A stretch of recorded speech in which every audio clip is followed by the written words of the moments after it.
The matrix or grid for the writing assessment criteria consists of categories and bands. There are 4 categories, and each category is worth 25% of your total band score. Now, each category is awarded its own individual band, and there are 9 band descriptors. Now, these band descriptors vary slightly for tasks 1 and 2. The band descriptors go from 0 to 9.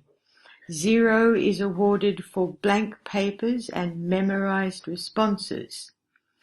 The IELTS exam must be your own work. Plagiarism and memorized answers are really very easy to identify. Now you can see the criteria and the complete matrix for the writing assessment at www.ielts.org.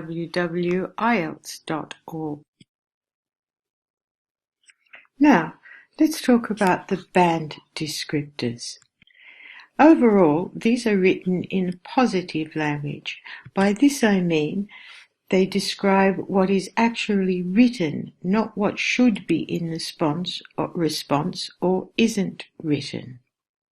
Now, while the categories are skills or competencies in writing, the bands describe the levels of achievement for each skill, and one of the most important criteria for achievement is readability.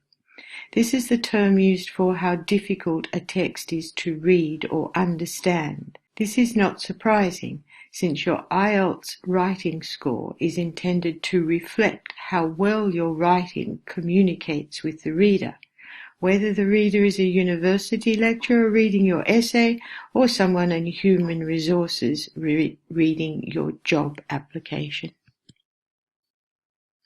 Now let's talk about the 4 categories.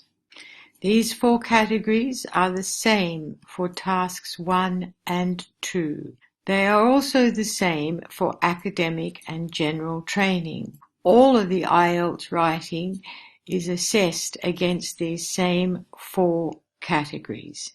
Now they're all equally important. Gaining 7 on one category and 4 on 3 other categories will be averaged out to a 5, which is not a high score. You need to consider working on all 4 categories.